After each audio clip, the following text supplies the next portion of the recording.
Hello po, blessed day po sa lahat po ng nakikinig at sumusubaybay sa atin pong prayer and fasting for the nation. Ako po si Sister Camille ng Church of the Living Faith Malabon. So ang ating pong tema ngayong season is the cost of discipleship. So before we start po, let's bow our heads and pray. O Lord, thank you, Panginoon, sa araw po na ito, Lord. Pinupuri ka po namin, Panginoon. Sinasamba ka po namin, Lord. Ginoglorify ka po namin, Panginoon. Lord, ikaw lamang po ang may taas, Lord, sa gabing ito, Panginoon. Nawa po, Lord, lahat po ng aking mai-share at masasambit, Panginoon, ay tumingo po, Panginoon, sa pinakamalalim, Panginoon, na parte po ng aming mga puso, Panginoon. Panginoon, maghamit din po ito, Lord, sa araw-araw, Panginoon, na pagsunod po sa inyo, Panginoon. Lord, maraming salamat po, Panginoon, sa buhay po ng bawat isa, Panginoon. Alam po namin, Panginoon, or alam po ninyo, Panginoon, kung ano po, Panginoon, ang dinadala, Panginoon, ng bawat isa, Lord. Ngunit nandyan ka pa rin po, Panginoon, upang kami po, Panginoon, ay makapakinig, Panginoon, magkaroon po ng pag-asa, Lord, sa pamamagitan po ng inyong mga salita. Lord, maraming salamat po sa biyaya po ninyo, Panginoon. We praise you, Lord, and we bless you. In Jesus' name we pray. Amen. Ayan po.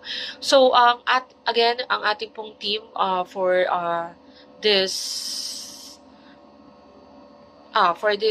week is the cost of discipleship. So, for this week, specifically po about sanctification.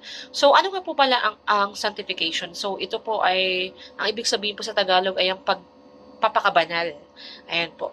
So, sabi po sa Lucas chapter 9, verse 23, kung sino man ang nagnanais sumunod sa akin, dapat itakwil ang sarili, pasanin ang kanyang krus araw-araw at sumunod sa akin.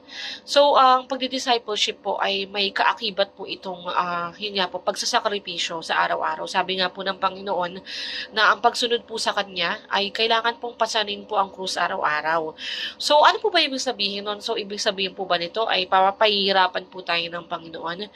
Ibig sabihin po ba nito ay kailangan po natin maghirap upang makasunod po sa Kanya.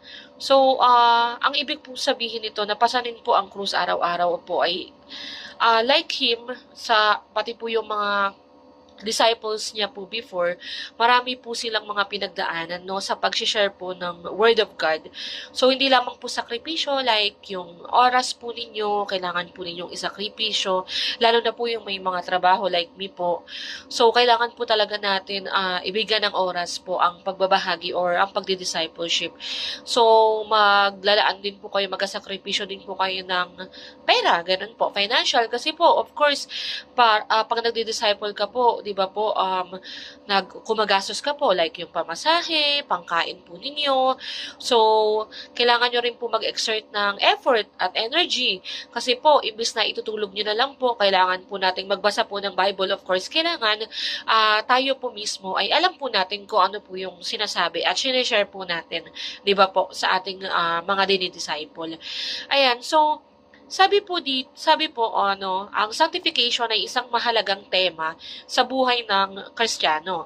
Kung i-simplify po natin, ito ang proseso ng pagiging mas katulad ni Christ-like.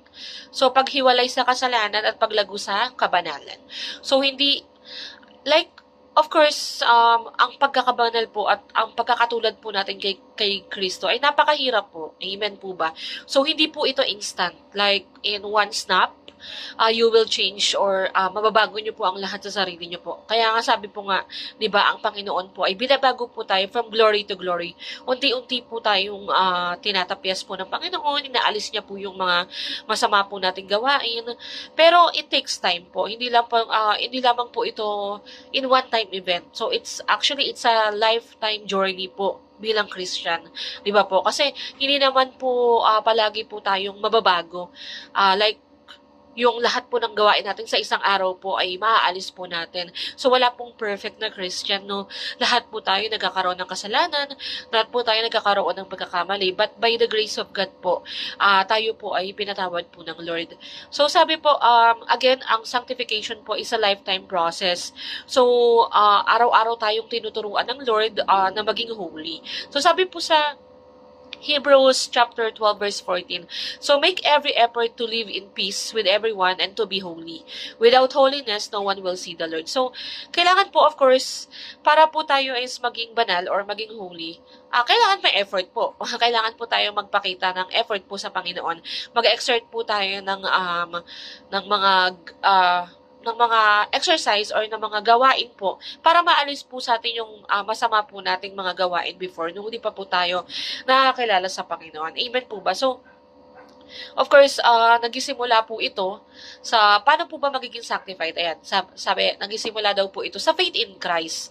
So, nagisimula ito sa pagtanggap kay Jesus bilang Panginoon at tagapagligtas na siya ang naglilinis sa atin. Of course, kung wala po tayong faith sa Panginoon, paano po tayo magiging banal? Like, paano po tayo magiging holy? Ang simpleng pagbabasa po ng Bible or ang pagpunta po sa church every Sunday, it will not even parang proof that you are holy po. So, of course, kailangan may faith po tayo sa Panginoon na kahit po anong mga dumating po na mga problema na pinagdadaanan natin, nagtitiwala po tayo na ang Panginoon po ay tutulungan po tayo sa bawat journey po natin. So, noong una-una po tayong nakakilala sa Panginoon, like yung una po tayong umatin po ng church, di ba po doon tinanggap po natin ang Panginoon. So, bilang Panginoon natin at tagapagligtas, si Jesus. So, doon po, isa pong one step closer na pagiging sanctified po natin. So, of course, kung hindi po tayo naniniwala sa Panginoon or kay Jesus na siya ang dating tagapagligtas, paano po natin ito i-share sa ibang tao, di ba po? So, another one is work of the Holy Spirit. Sabi po dito, ang Espiritu Santo ang gumagawa ng pagbabago sa puso at ugali natin. Of course, without the help of the Holy Spirit po, di ba po, it's tatlo nga po yan, Father, the Son, and the Holy Spirit. So, hindi po mababago yung puso at ugali natin. So, like, hindi po mawawala yung mga luma nating kaisipan. So, sa help po ng Holy Spirit, sa paghingi po natin ng tulong sa Holy Spirit, ang lahat po ng ito ay nababago. Like, yung dati po na palamura po tayo, tinutulungan po tayo ng Spirit, ng Holy Spirit na, bago po natin sabihin yon, kunyari, nabigla po tayo, bago natin sabihin yun, naiisip na po natin, may nagsasabi na po sa atin yung Holy Spirit po, tama pa ba na magmumura ka, magkasalita ka ng ganyang salita, gayong tinanggap mo na si Jesus as your Savior, di ba? May nagre-remind na po sa atin, hindi na po tayo basta-basta sa mga sinasabi natin, sa mga kinikilos po natin, nandyan po yung Holy Spirit, di ba po? Amen po ba? Di ba po? So, another one po, kung paano po tayo masasanctified is obedience to the Word of God. So, of course, ang pagbabasa at pagninilay-nilay ng kanyang mga salita at pagsunod po sa Biblia ay nagiging gabay ng ating transformation. So, syempre po, yung mga nababasa po natin sa Biblia, yung mga characters po doon na nahantulad po natin sa buhay po natin, yung mga pangako po ng Diyos na tinupad niya po doon sa Bible or sa Biblia, yung mga kwento po doon na pag binasa po natin yung Bible is talagang minsan po nagiging tugma po kung ano po yung kalagayan natin. So, ayun po ay nakakatulong po upang maging holy po tayo, maging like Christ po tayo. Syempre, kunyari po yung may mga story po doon na ang Panginoon po ay nagpagaling po, ang Panginoon po ay tumulong po sa mga may sakit doon. So, of course, sa atin po, nang nabasa po natin yon, kung gaano po kabuti ang Panginoon at yung mga disciple po niya noong time po niya is parang magagaya na po natin. So, nahahandulan po natin sa buhay po natin. Like, pag naka-encounter po tayo ng mga ganong situation, parang madali na po natin para gawin po or i-overcome po yun. Amen po. So, kailangan po may pagsunod, hindi lamang po pagbabasa. Kasi kung binasa nyo lang po, tapos wala naman pong resulta at wala naman pong epekto po sa inyo kasi hindi nyo po sinapuso, as wala rin po. Parang mababaliwala lang po yung lahat po ng binabasa po natin. Kasi even, di ba nga po, even on Satan, kabisado niya po yung Bible, pero hindi naman po niya sinasabuhay. Amen po. So, ayan po. So, another one, yun nga po, di ba sabi, daily surrender. So, araw-araw po na pagsuko sa Panginoon, pagpili po ng naiwan po yung kasalanan na yon at mamuhay po para sa Diyos. So, araw-araw po natin siyang pipiliin. Amen po. So, araw-araw po nating iisipin na ang mga kasalanan po natin noon ay hindi na po pwedeng ibalik ngayong nakakilala na po tayo sa Panginoon. So, lagi po nating tatandaan na ang pagsunod po sa Panginoon ay may kaagib at na pagsuko at pagsasakripisyo. Sapagkat nangako naman po ang Panginoon, di ba po, aanihin po natin ang lahat po ng ating ginagawa po dito sa lupa. Ang reward po ay sa Kanya, di ba po? Amen po.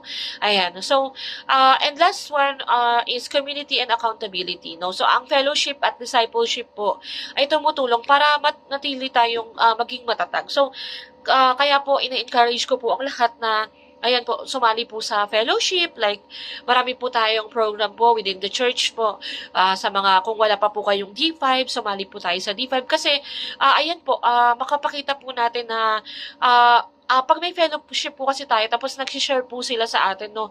Tapos, nagiging ano po yun, nagiging aral din po sa atin. So, parang naiisip po natin na kung siya nga po kinaya niya, dahil po sa pagsunod niya po sa Panginoon, bakit po tayo hindi natin makakaya, di ba? Nagiging matatag po tayo sa kwento po ng iba. At pag may fellowship po, kahit papano po, di ba, nawawala po yung problema natin kasi nakakapag-share po tayo sa isa't isa. Ayan, so, yun pong mga, nalalaman po natin yung mga pinagdadaanan po ng mga kasama po natin sa church. Tapos, nasasama po natin sila sa prayer. So, accountability po natin ng bawat isa. Like, for example, hindi lang po simpleng, di ba, sabi nga po, hindi po simpleng pangangamusta lamang. So, kailangan po isang malaliman na pag-uusap, like yung fellowship po. Doon po kasi, nalalaman, hindi lang po natin sila nakakamusta, natututo po sila na magkwento kung ano po yung nangyayari po sa buhay nila. Di ba po? Amen po ba?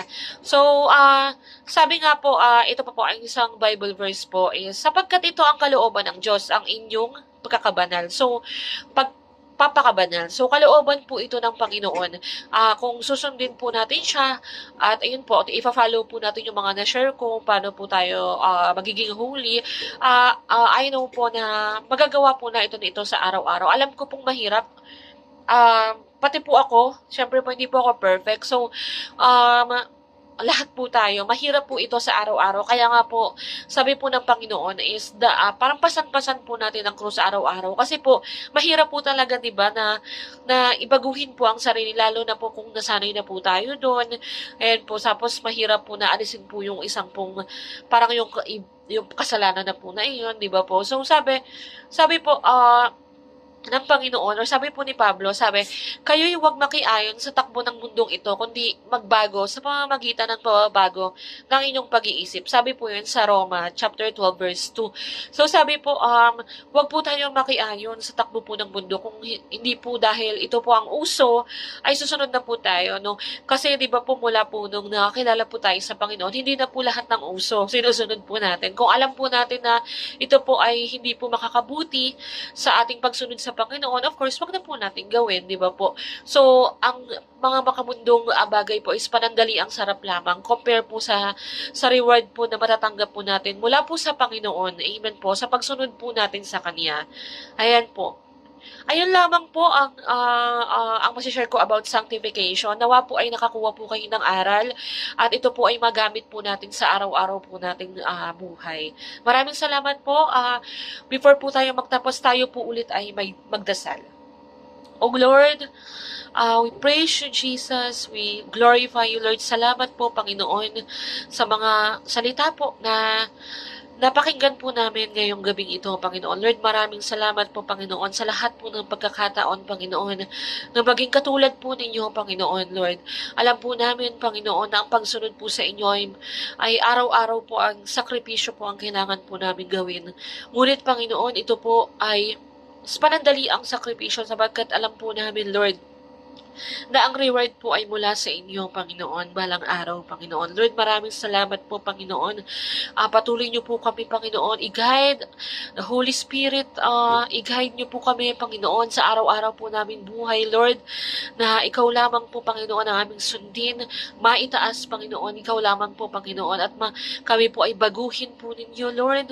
Alisin niyo po, Panginoon, ang aming mga pangit na gawain, Panginoon, ang mga kasalanan po, Panginoon, na aming ginagawa noon, Lord, nawa po, Panginoon, ito po ay mabago, Panginoon, by your grace, Panginoon. Alam po namin, Lord, na kaya po namin ito sapagkat kasama po namin kayo, Panginoon. Maraming salamat po, Panginoon.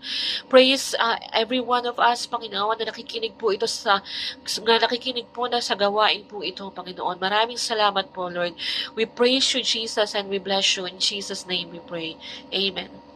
Thank you, everyone, and God bless po.